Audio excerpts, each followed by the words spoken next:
Fala pessoal, beleza? Para quem não me conhece, eu sou o Maicon, eu sou estudante de farmácia e hoje eu vim passar para vocês a minha visão a respeito das alterações que são esperadas em usuários de hormônio, beleza? Isso desde a TRT ao nível suprafisiológico, geralmente são atletas ou pessoas que estão buscando uma performance maior nos seus treinos, ok? Então pessoal, as alterações clínicas e alterações nos exames é, vai desde o indivíduo com doses normais de testosterona circulante no sangue a nível suprafisiológico. Então, para quem não sabe, pessoas que são naturais, que não usam hormônio exógeno, é, essas pessoas que têm a testosterona naturalmente alta, quando a gente faz a coleta de sangue, nós observamos que muda alguns marcadores em relação a pessoas que têm uma testosterona mais baixa. Então, mesmo em indivíduos naturais, esses indivíduos que apresentam uma taxa hormonal maior, mesmo naturalmente, nós observamos algumas mudanças em alguns marcadores, tudo bem? Isso não significa que vai ter algum efeito deletério à saúde, mas é só a título de conhecimento mesmo, ok? Então aqui da TRT é o uso suprafisiológico.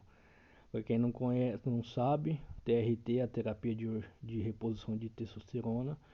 Geralmente um homem saudável ele tem aproximadamente 800 nanogramas por decilitro de sangue de testosterona circulante.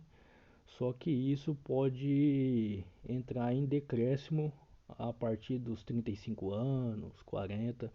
Isso vai variar de pessoas para pessoas, porque tem cultura, estilo de vida diferente. Então vai desde a alimentação, hábitos saudáveis e etc. Tudo bem?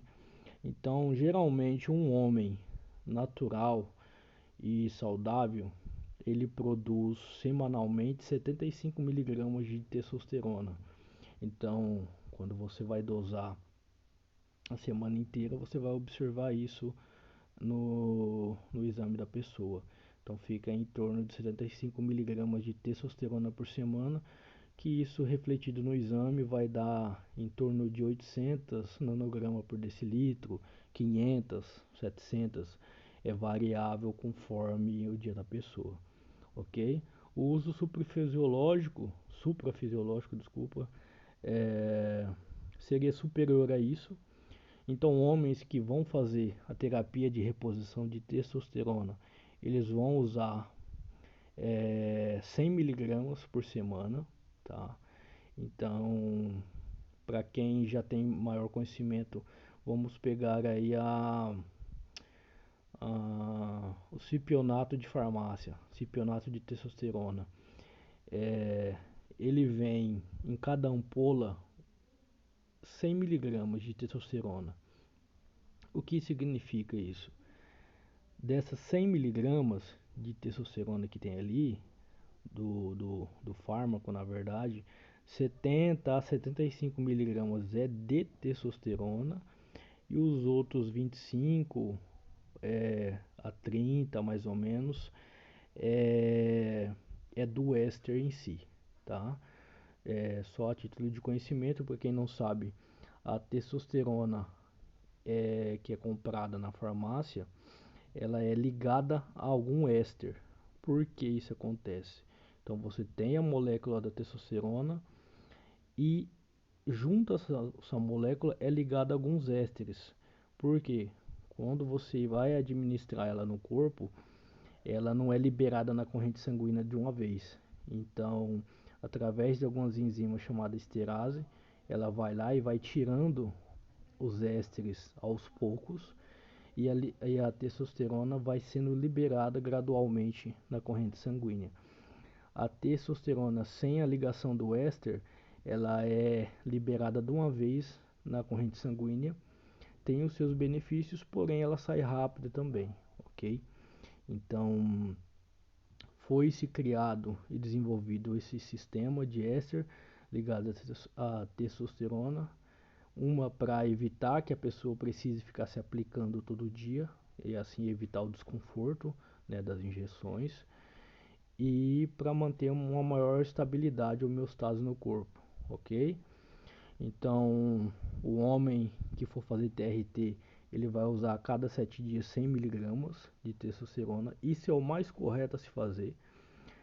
Apesar que na bula a gente observa que vem 1 ml ou 2 ml a cada 15 dias. O problema disso é que você cria um pico e um vale muito grande. Até chegar o 15º dia, a tua testosterona vai estar muito baixa e isso se reflete em sinais clínicos. Então, você é o primeiro dia ali no dia 1, você tem um aumento exponencial ali da testosterona pela aplicação. Então, o pico vai dar ali, às vezes bater 1000 nanograma, 900. Só que ali perto do 15º dia, a sua testosterona vai estar perto de 200. Então, a partir do 10º dia você vai começar a ter sintomas de baixa testosterona. Então por isso que o correto, o mais ideal seria aplicar de 7 em 7 dias, que você tem um pico e antes de chegar no vale você aplica de novo, você tem outro pico. Isso mantém a homeostase, ok? E para uso suprafisiológico é acima disso. Então atletas ou usuários recreativos que vão usar hormônio, eles podem usar tanto a testosterona acima, né, de 100 miligramas, quanto eles podem manter a testosterona em 100 miligramas para poder manter ali funções normais de conversão e redução vital do corpo, e aí em associação usar outros hormônios. Geralmente pessoas usam o famoso DEC dura. Então a pessoa pode tanto colocar na mesma proporção ou colocar em proporções diferentes. Então usar, vamos supor, 250 miligramas de Durateston e, sei lá, 400 miligramas de Deca. Ou ao contrário também, usar 500 miligramas de Deca e usar usar 500 miligramas de Durateston e usar 400 de Deca. Então a proporção vai variar de pessoa para pessoa, objetivo a objetivo. Mas superior a 100 miligramas de andrógeno na semana é, é considerado suprafisiológico. 125 miligramas já é considerado suprafisiológico. Então, qualquer dose acima disso, você pode estar correndo riscos de mudança nos seus marcadores, ok? Então, o que eu posso esperar de alteração nos exames? Lembrando aqui que coloquei uma observação que as alterações ela é organismo dependente. Então, mesmo em dose baixa, você pode ter alterações ruins ou brandas. Então, sim, pessoas que são mais sensíveis à resposta da testosterona, mesmo em doses baixas, elas podem estar tendo colaterais, ok? Então é organismo e dose dependente. Pode ter pessoas, podem ter não, tem pessoas que elas usam dose alta, sei lá, 1 grama, 500 miligramas na semana e não tem quase nada de alteração. Então nós cremos que isso é alteração organismo dependente, beleza?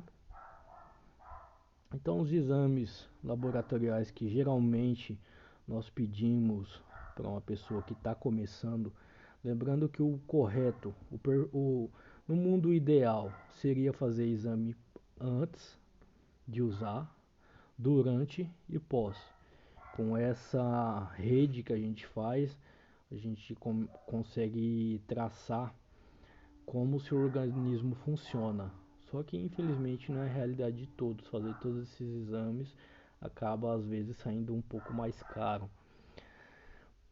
Para minimizar o custo, pelo menos pós uso, pós ciclo, pós blast, a gente tem que fazer.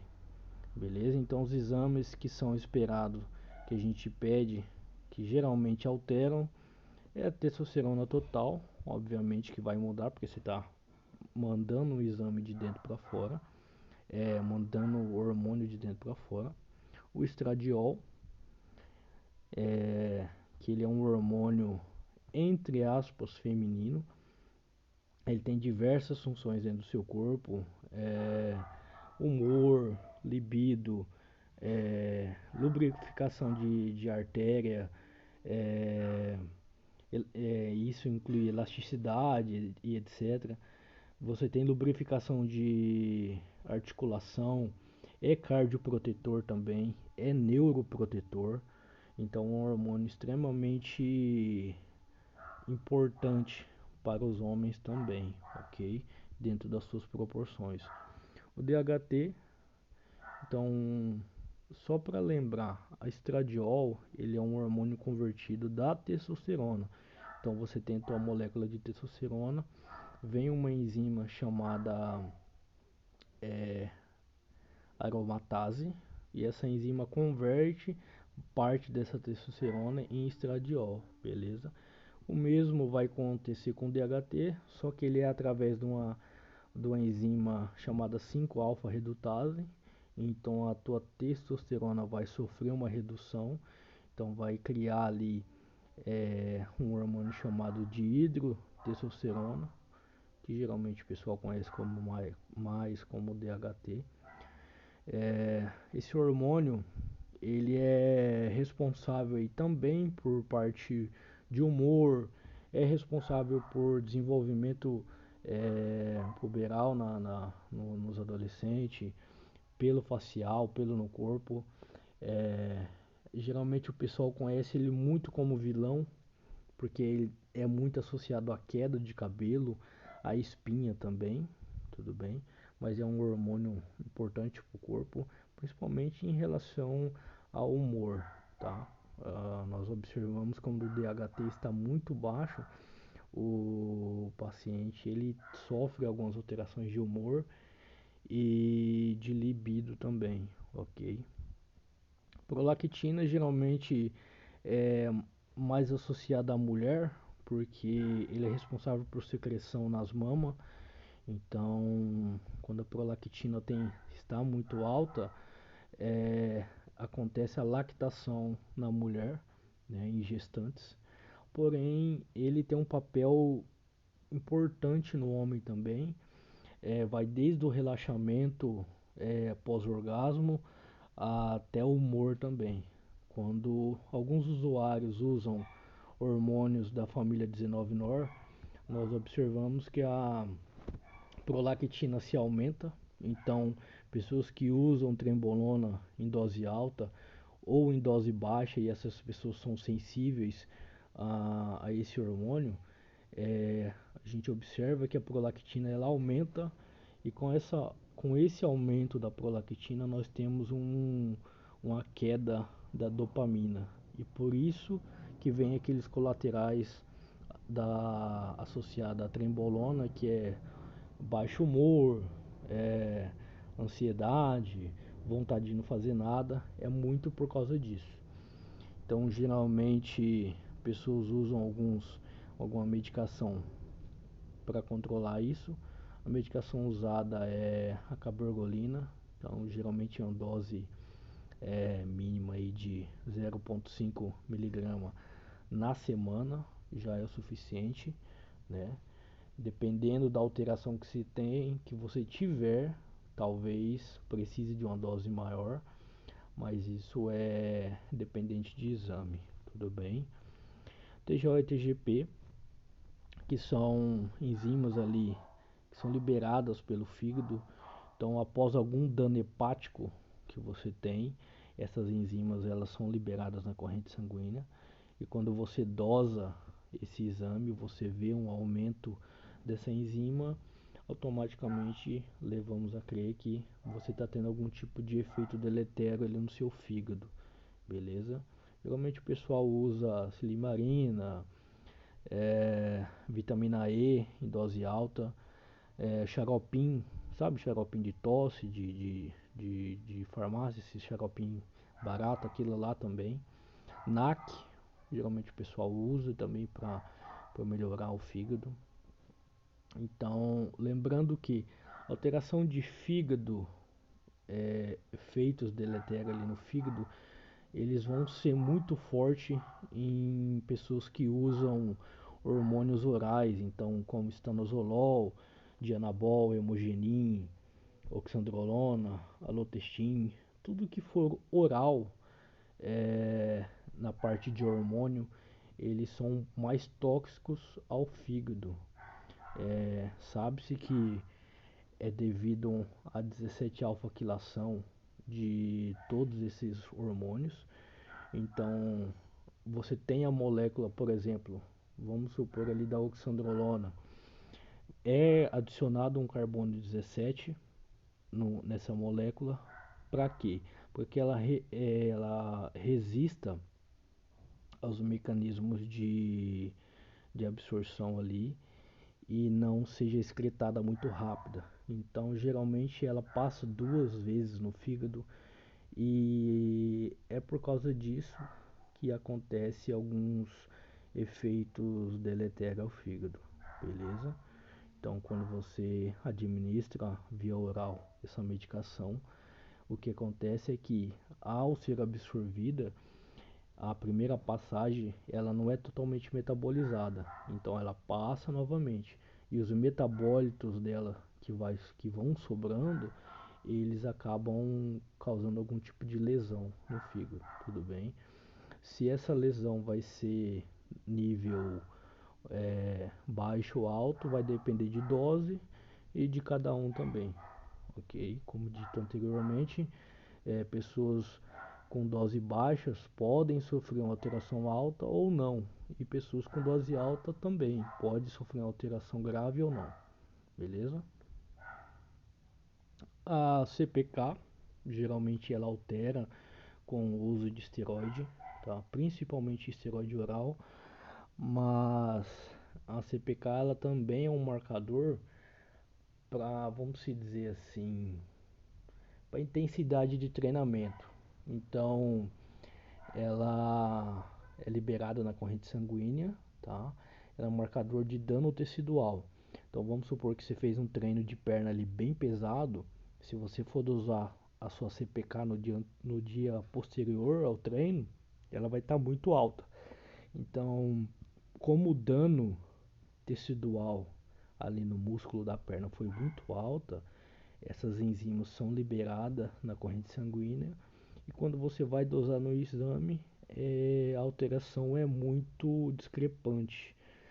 Médicos que não estão preparados ou têm conhecimento, eles podem achar que você está tendo algum tipo de dano cerebral, dano coronariano, mas quando na verdade foi causada ali pelo exercício, tudo bem?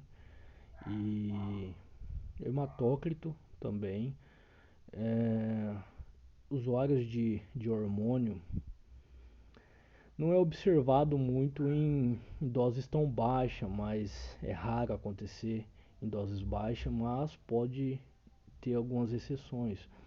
Mas geralmente em dose alta você tem ali o aumento dos seus glóbulos vermelhos, tá, das suas hemácias no sangue. O que significa isso? Que quando você vai fazer a coleta de sangue ali, ou você tira um sangue, o teu sangue ele está mais viscoso. Então a viscosidade do seu sangue ele aumenta. Isso pode ter alguns problemas no, na sua saúde, aumento de pressão, né? Você pode, através disso, né, ter ali uma hipertrofia do ventrículo esquerdo, né, que a longo prazo é um motivo de levar à insuficiência cardíaca. Então, o hematócrito é algo bem importante também de estar se observando, ok? Principalmente em doses altas, perdão, em dose alta. Então, você vai lá, pede a coleta, pede o exame de hematócrito. Se ele tiver ali acima de 50%, é bom já ficar um pouco mais esperto, porque para usuários, principalmente que não faz cardiovascular, né, exercício, ele pode estar tendo algum tipo de problema bem grave ali, desde infarto, e etc. Beleza? Então, assim, acima de 50% é bom ficar de bem antenado. E as soluções para isso é aspirina, mas não é tão eficiente se você não diminuir a dose de hormônio.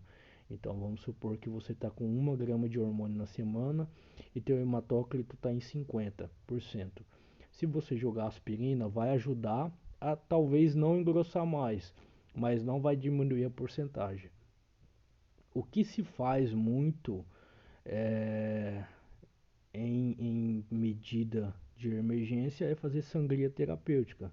Então você tira ali aproximadamente 500 ml de sangue e repõe com 500 ml de soro, tá? Então é um processo aí que faz abaixar mais ou menos uns 2 a 3% do seu hematócrito.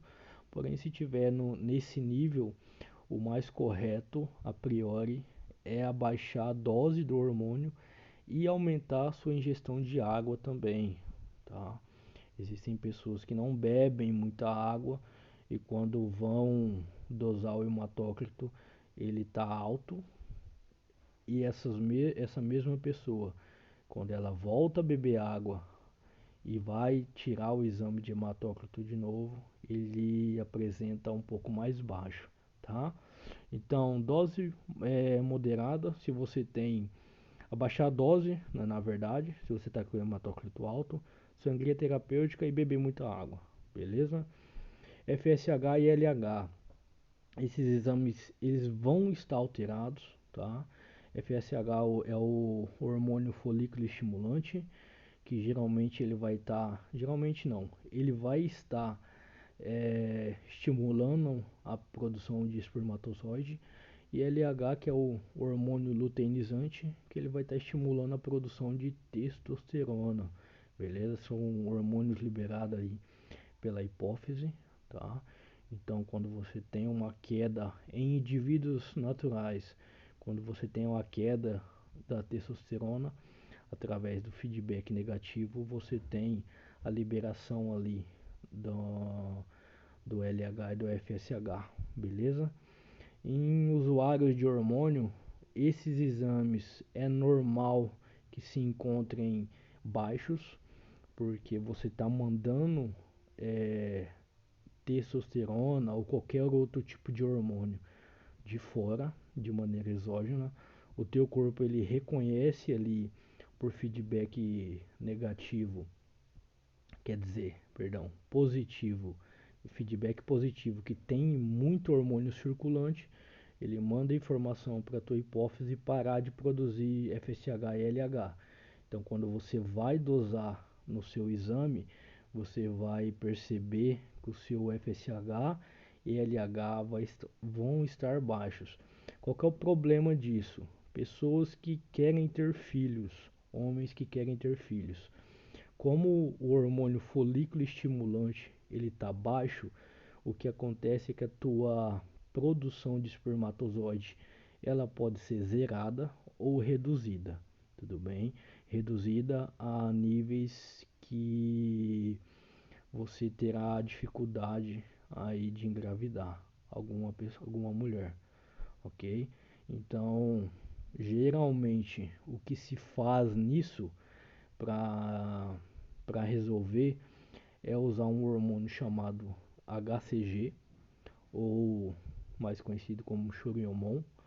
Então você toma ali aqueles, ou você pode dar alguns shots de uma vez, ou você pode é, diluir. Geralmente ele vem 5.000 I, então você toma aí umas 2 vezes no mês e será suficiente para estar voltando à sua espermatogênese, beleza? Pessoal, eu só voltar aqui atrás rapidão, que eu acho que eu esqueci de falar do de como controlar estradiol alto e DHT, tá? Então assim, ó, quando você toma usuário de testosterona, que ele vai dosar o exame de estradiol, se ele tiver muito alto, o que acontece? Pode ser e não pode ser que você tenha alguns sinais clínicos, como oleosidade excessiva na pele, pode ser causado pelo estradiol também, ao contrário do que algumas pessoas acreditam, retenção, tá? Então a pessoa vai ficar um pouco mais retida, oscilação de humor, é, alteração na libido também.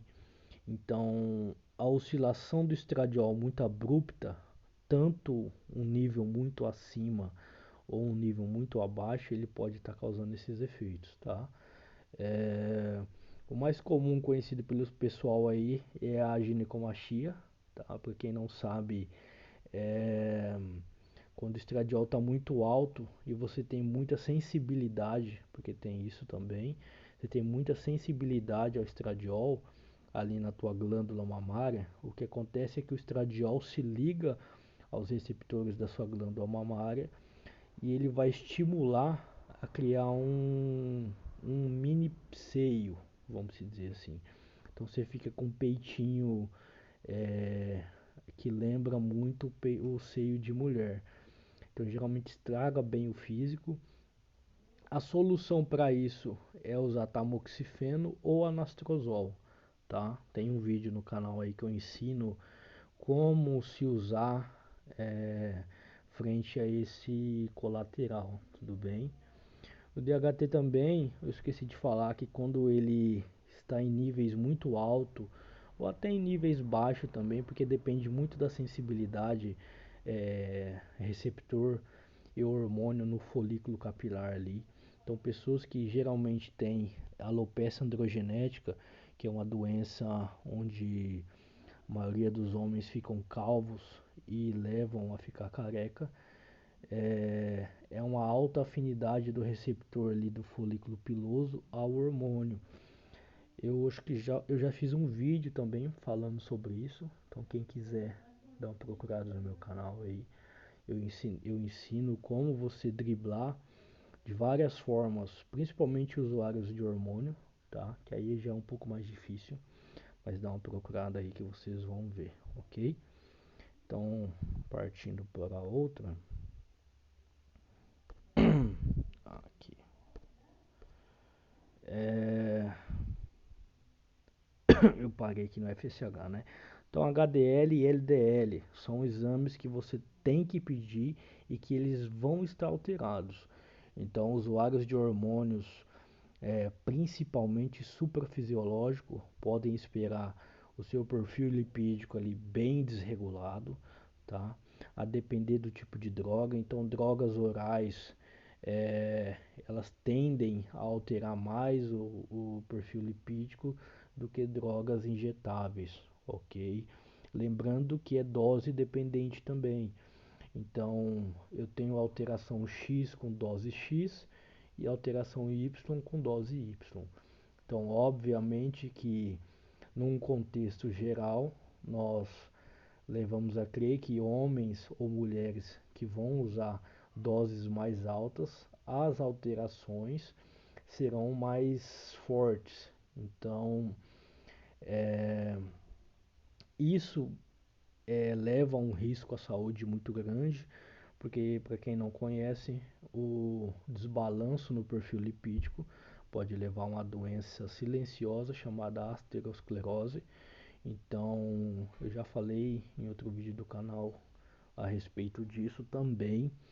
Então, para dar um breve resumo, o perfil lipídico desbalanceado levam ao cúmulo de placas de gordura nas suas artérias.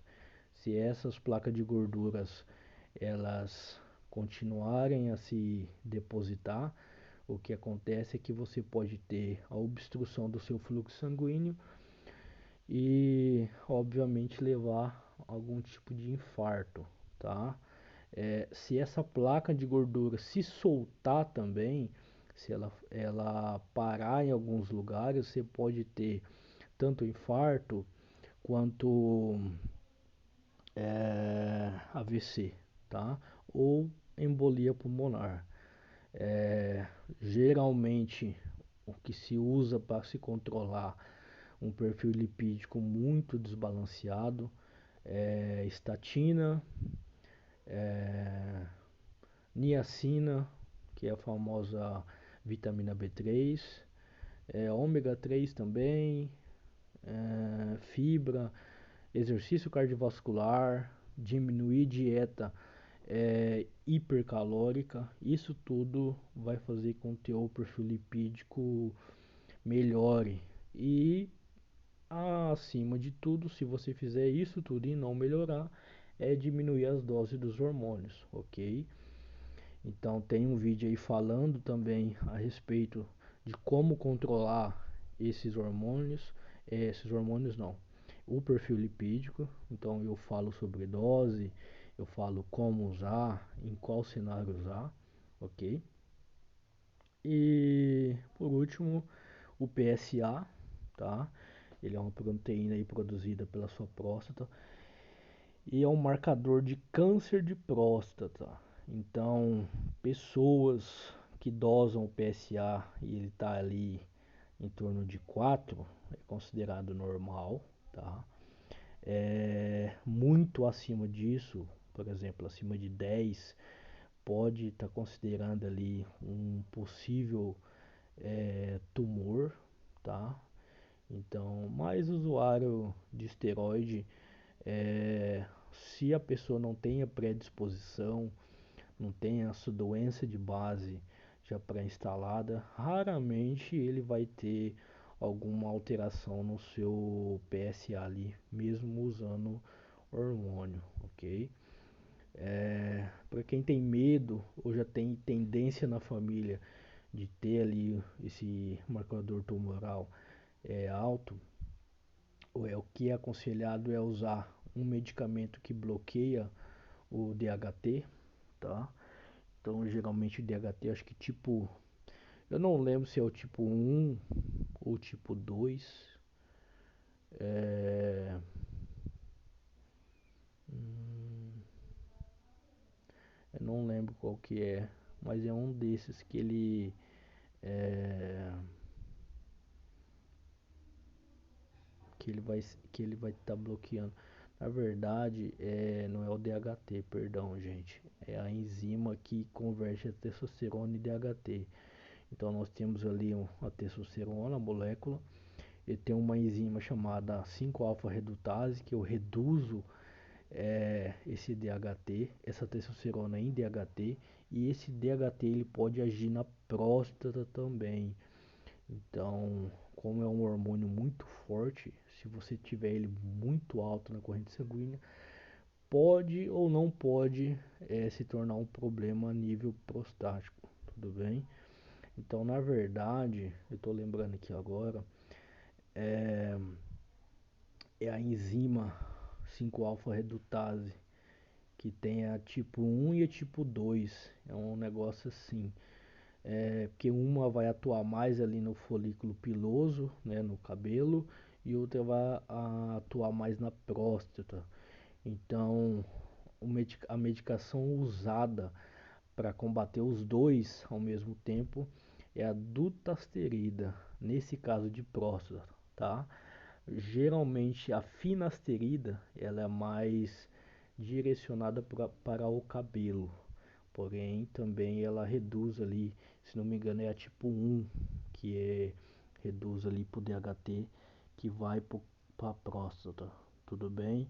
Mas usa dutasterida ali de 0,5 miligrama a 1 miligrama que vai resolver, ok? Os exames, qual a frequência que eu devo estar fazendo? Para quem é usuário recreativo e pretende sempre estar usando, pelo menos eu julgo a cada 4 meses, tá? Vamos supor um cenário aqui.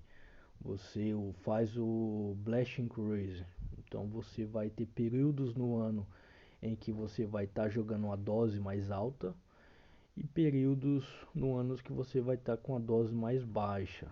Então, enquanto você tiver em período com doses altas, você se mantém usando. Após terminar ele e durante também. Assim, ó, o cenário perfeito é fazer antes, durante e após. Mas vamos supor que você não tem muito dinheiro. Então, após o seu blast, você vai lá, faz todos esses exames, vê o que está alterado e você entra em cruise, que é uma dose bem baixinha de geralmente de testosterona, e você vai regular os seus exames, ok? Lembrando que tem uns que é ad eterno, ou seja, você não pode parar de tomar.